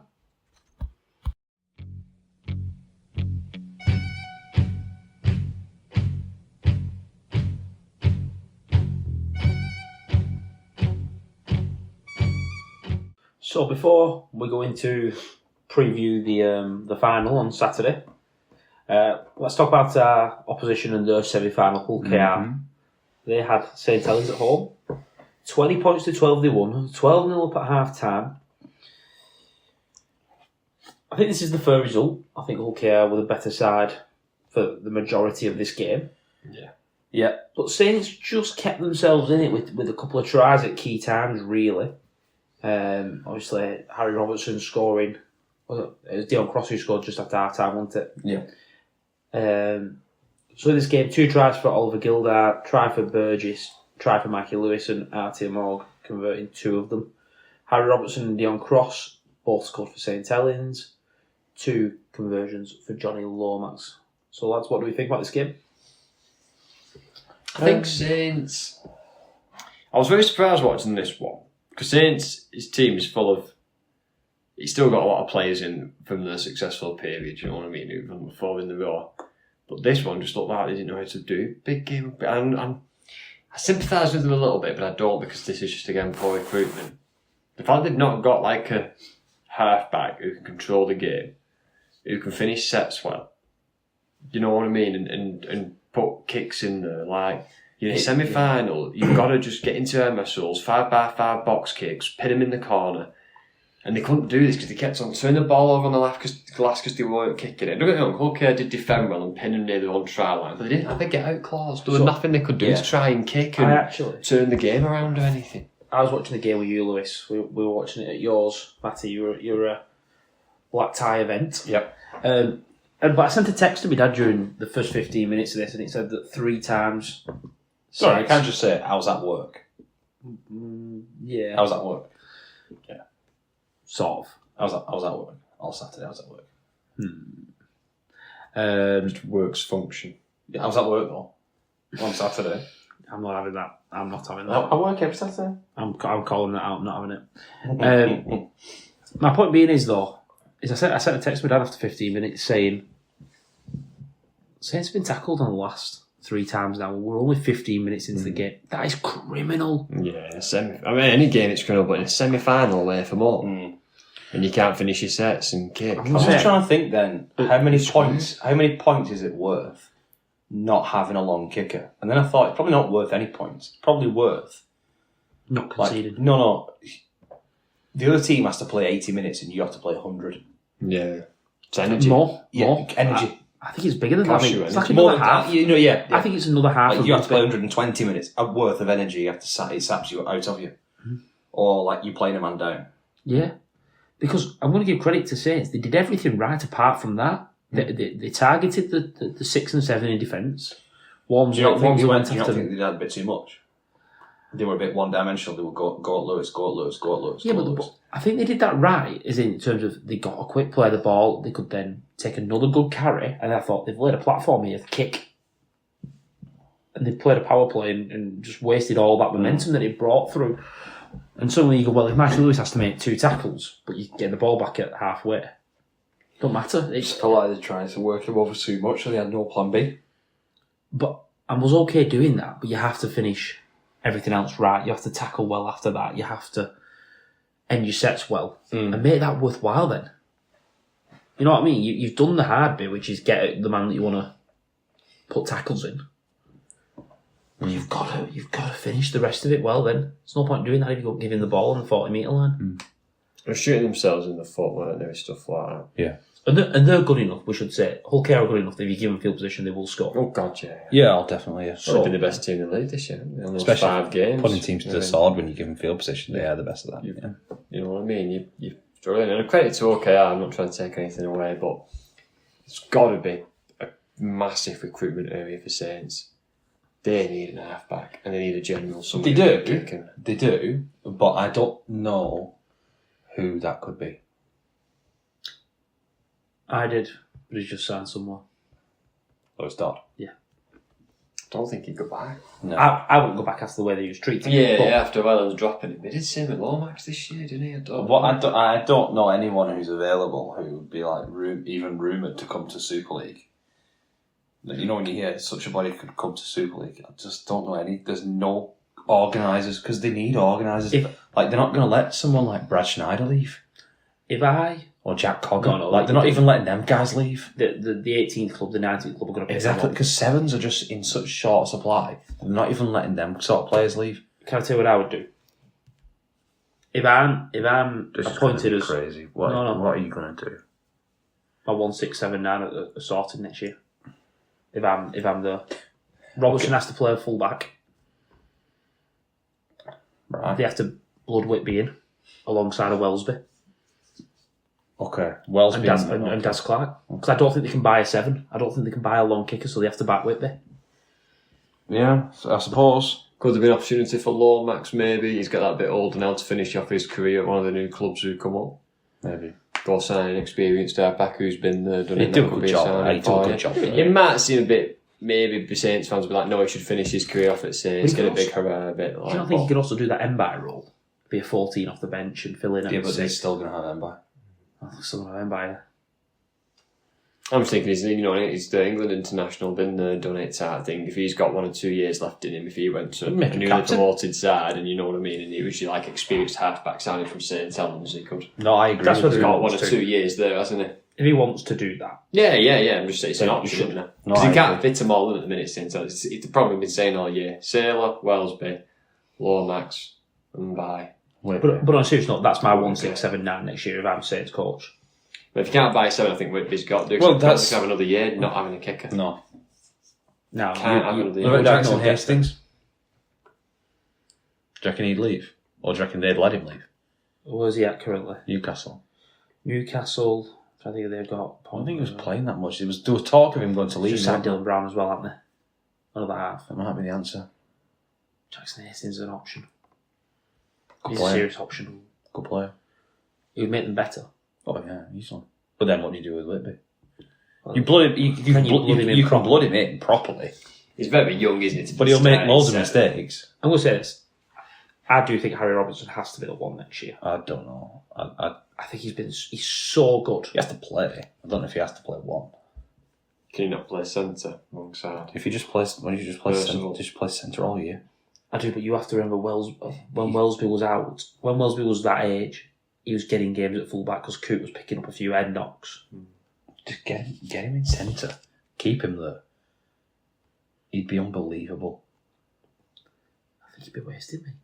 Well, he might be, but then also you might put him at fullback and I don't know. I think he's a great centre. I'm not saying he's a bad centre. I always thought Wellesby would end up at centre. I think if he went to the NRL, they'd put him at centre. I think he'd be an NRL centre. Or a 6. I think he'd be an NRL centre. He wouldn't play fullback in the NRL. Okay. We can obviously go into detail around this game and the things that happened. A couple of debatable NFL passes. The whole Kingston Cowboys.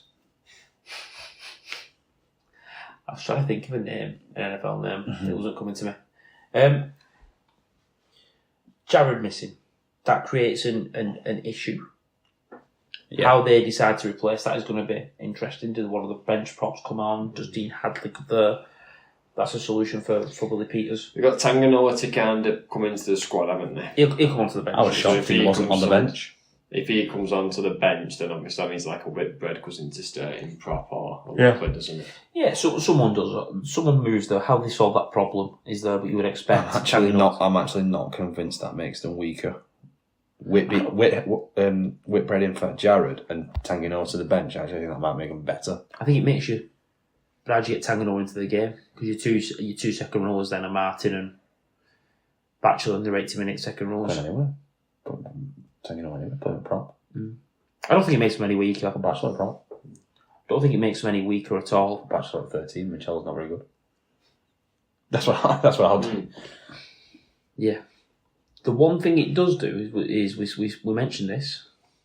Obviously, Gilly was back in the squad. He went straight in at centre. How did they use Broadbent? Yeah.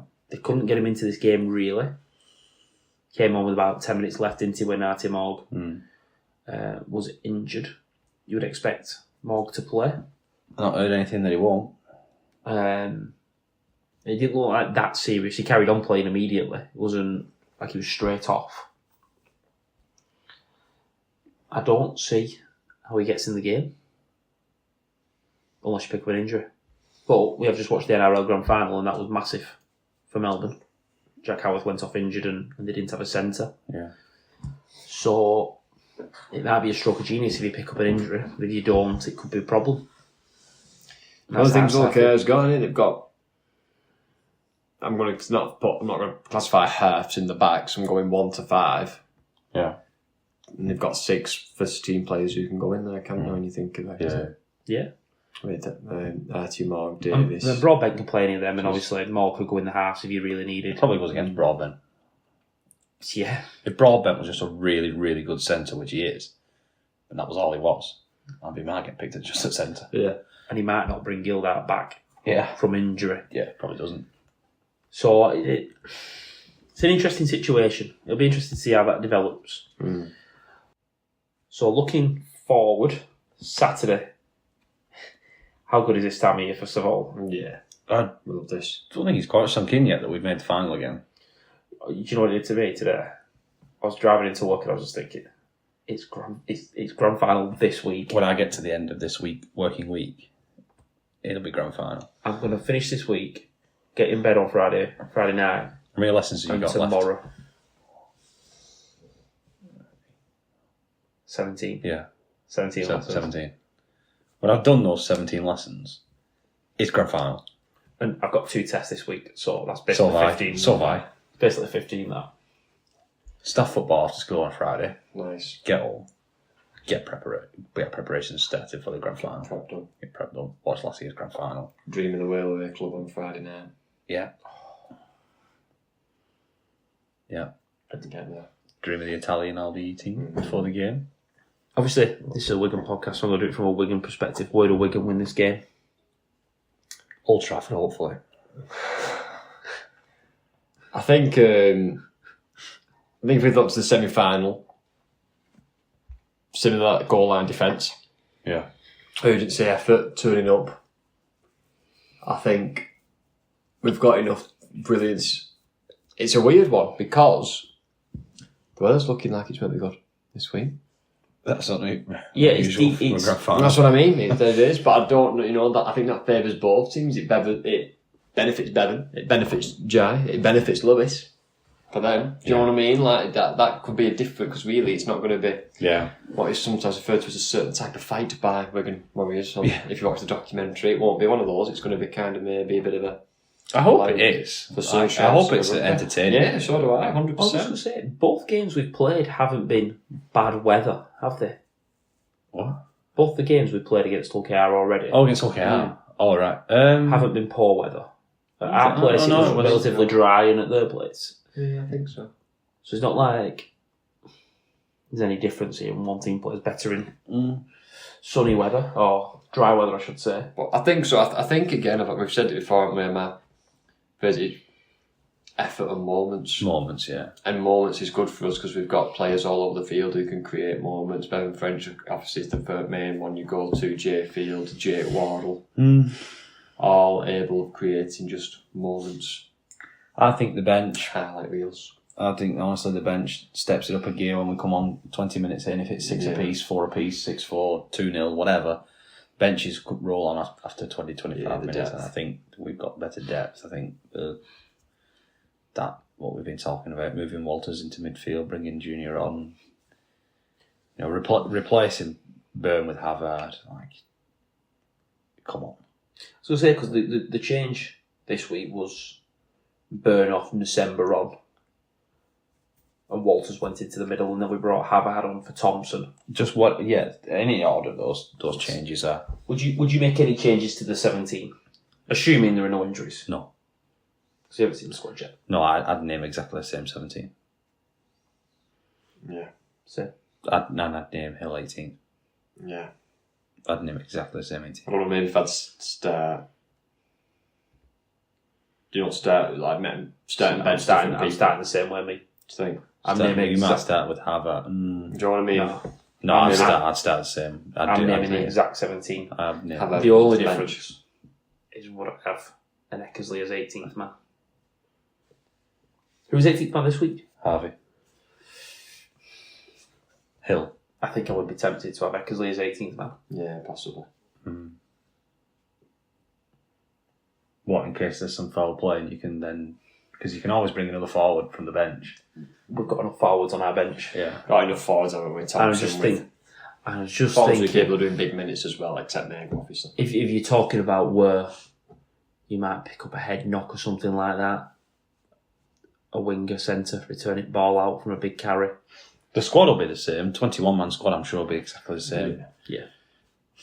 I'm so We've not excited. got anybody to add back in, I think it's the same 17. Yeah, same 17 for me, yeah.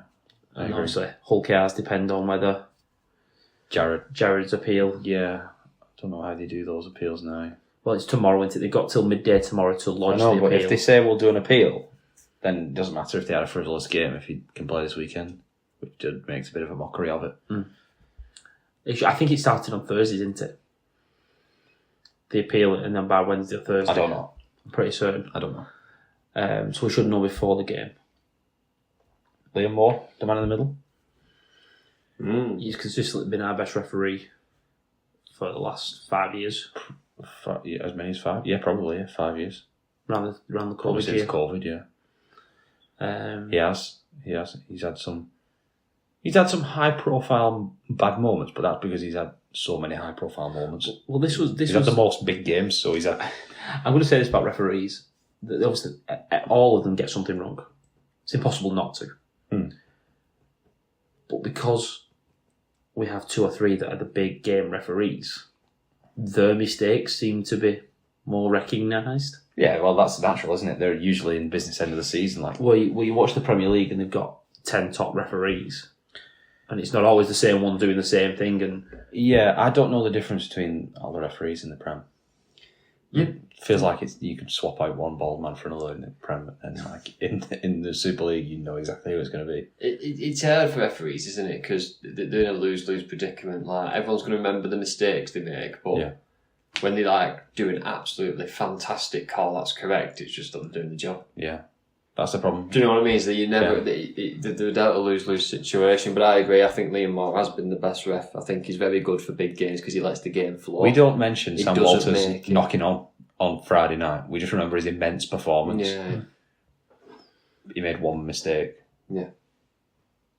But I think Liam Moore's good at letting games flow as well, and that's what I want to see in grand finals. I don't want to see penalty blowing the whistle for, I want the game to flow, I want it to be free flowing. Do you think, and now's not the time to change this, by the way, because you've got to, there's one game left, the grand finals left, ref it the same way we've been doing all year. But if you look at the ruck in the grand final for the NRL and the semi-finals we've just had, finals games are officiated differently. First of all, they just are. but then they were off so quickly in the NRL grand final. They were just open off quickly. And it wasn't like, there were a lot of 6 agains for holding down whatever, but it feels like there's a lot more quick play the balls in the NRL. And it does lead to more fatigue and it leads to better... But it also leads to blowouts. Yeah, it also leads to blowouts. I think over there, they've gone so harsh on the 6 agains and the penalties that if you give 10 tackles away, you will concede. So you might as well just be marched 70 metres downfield because you're going to march back the same way. Yeah. Because So they have to get off as well. So it actually almost feels like Counterintuitive. like it's gone too far the other way. There's probably a sweet spot in the middle. I do also think you have to earn a quick play of the ball. Yeah. It's not a right to play the ball quickly. I think the NRL... You have to land on your front, do you know what I mean? And if you get dominated by 3 in a tackle and the defensive team is... You don't deserve it. Then you don't deserve it, and they deserve to have a slow play the ball because they've won the wrestle. Do you know what I mean? So I think you've... That's the big thing about the NRL. I think you're spot on there, Lewis. I think it's gone so far the other way that it's now just a case of you get a quick play every ball time rather than you earn it. Yeah, And the game's in a grad and then 2-3 big carries get you that right. But people talk about how we want the game to look like that. I don't. Yeah, it had some nice moments off the back of those quick play the balls, but that's going to lead to blowouts, that's going to lead to more injuries, that's going to lead to awful defence, which it did. They've had more 40-point, 50-point games this year than ever Look before. at the defence. The defence looks really poor, but actually it's just fatigued and it's still moving. It's not a set line. So there needs to be, ours are too slow, they're painful. They're painful. I know we get a lot of stick for it. I don't know why. Probably because, a lot of people are still bitter about Wigan. They ruined a lot of childhoods. Let's be honest. We ruined a lot of childhoods. And so people are very bitter. And so we lie on in the tackle, but then so does every team. I'm sure if you measured the time, can't be bothered. I'm sure if you measured the time, it would be pretty similar. Everyone lies on. It takes forever. It kills the game. Oh, sorry, who was that did that back under Madge? Was it Paul Cullen went Paul to the Sky? Cullen, yeah, Paul and he Cullen. got a timer and timed the tackle. Mm-hmm. And then if you timed, I think we played against Leeds, and Leeds was exactly the same. But he never timed them. We were in childhoods. I like that scene. Well, I think there's just a lot of bitterness, isn't there, about Wigan as a Yeah. club because we ruined a lot of childhoods. So I want to say something before we finish. Now, we've talked about the NRL Grand Final, we've talked about our Women's Grand Final. Talk around a World Club Challenge next year. well, it's going to happen. Brisbane's men and women's team won their Grand Finals. Yeah, Could we see a double header? If that situation happens. Maybe, but I don't know what good that would do No. for our women's game. No. Just to have the whole Gillivoos versus England thing in Vegas wasn't really kind of built it up, and then it was a battery, and it wasn't really a good look for the women's game and the women's sport. I don't know if it would be. at its heart, it Same. would be an exhibition, and it wouldn't be a particularly fair exhibition. You wouldn't put an exhibition match on of Wigan versus Wigan St Pats, and Brisbane Broncos women are a full-time professional team. Oh, yeah. So you can't put those two teams against each other. Not yet. Not yet. Unfortunately, I'm with Lewis. I don't know what good it would do for the game. For us, it would. I don't think it would. I don't think it would earn a lot of money. TV maybe. We'll just have to see. We've got to win on Saturday before we talk about I think They are saying the World Club Challenge will go ahead. Though Volandis said Abdo said it couldn't go ahead. Good. They do like it. I think Vegas obviously showed them that at least Wigan and Warrington can be that. Entertaining. entertaining, and Britain fans can bring a lot to the table. Yeah. Right, I think that's it, lads. Yeah. So this time next week we'll be sitting down after a grand final. Yeah. Let's hope it's a happy episode. Dear me, it could go one of two ways, couldn't it? That next episode. So we always show up win or lose. Mm-hmm. Can't really say win, lose or draw anymore. No. Can't remember last time we had a draw. But either way, we'll be back. And you know what? We're hoping for the positive result. Yeah. It's a big game. And Don't take it for granted. No. It'll soon be somebody else's turn. Yeah, soak it up. Don't take these finals for granted. Matty, Lewis, it's been a pleasure as always. Yeah. And until next week, see you later. See you soon.